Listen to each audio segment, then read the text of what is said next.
9:05 na ng umaga dito.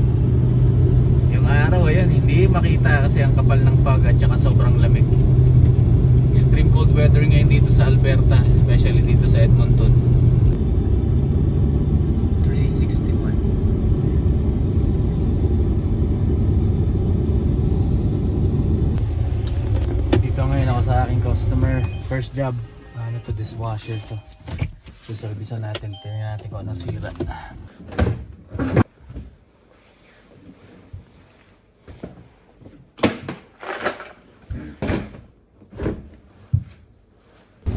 Tapos na ako sa first job, ganun lang kabilis, 10 minutes.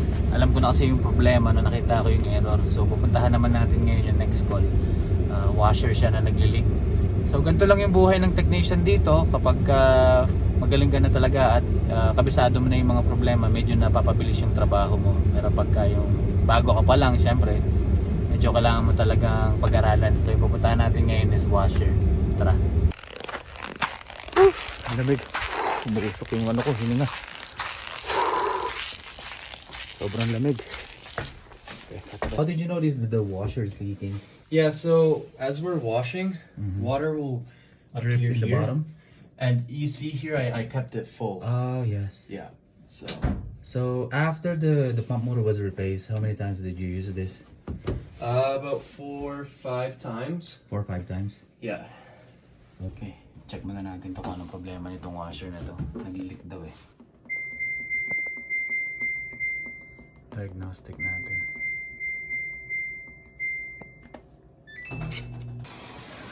Titignan ng tubig.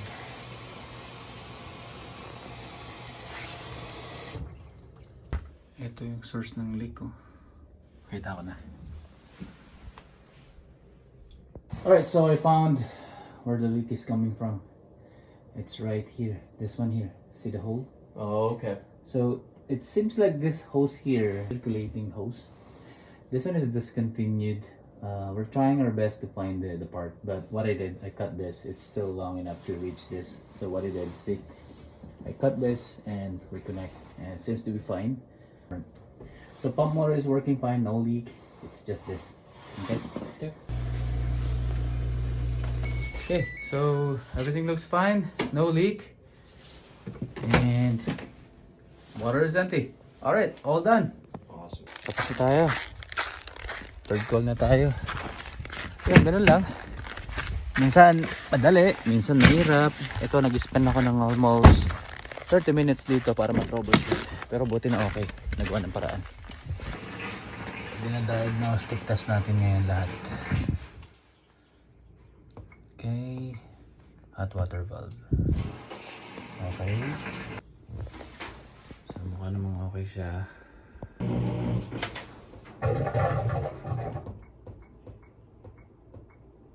Tapos na. Next customer ulit. Sobrang lamig dito, para nagsisigarilyo. Kitang-kita yung usok eh. Grabe lamig sa labas. Hindi ka pwedeng tumagal ng 1 minuto eh. Ang ganda nito.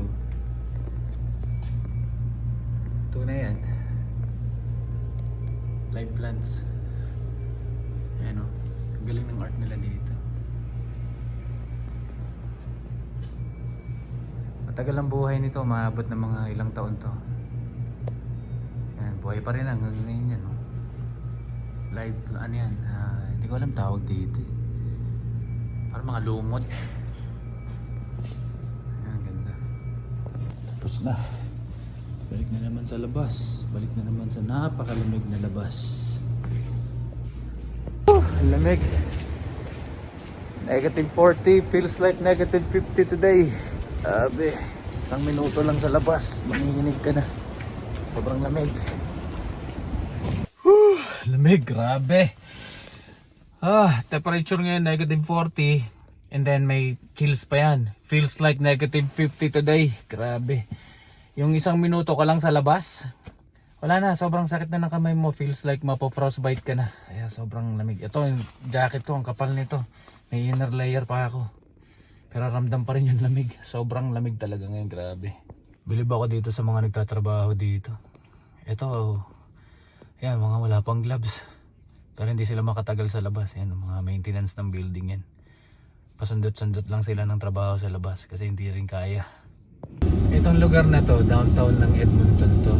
Usually marami naglalakad pagka regular days yung mga tao dito, marami naglalakad.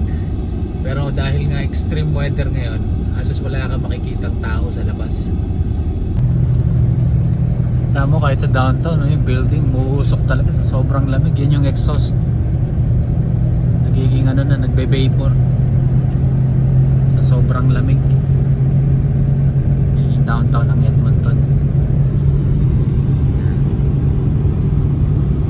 Ah, grabe. Sakit sa kamay. Lamig.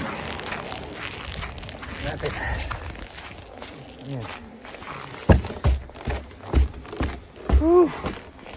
The cylinder is a little off kilter, but we came and it was flashing between F801 or F901?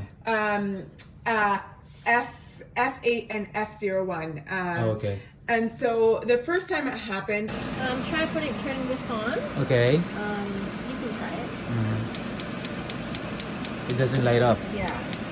The middle. Okay. So this one and this one. one have trouble. Well, you have to push it. Yeah.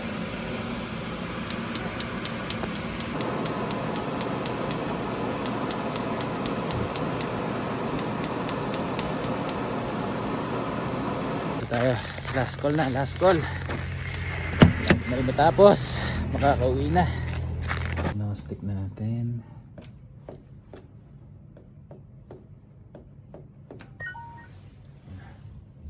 Test naman natin ang diagnostic ngayon.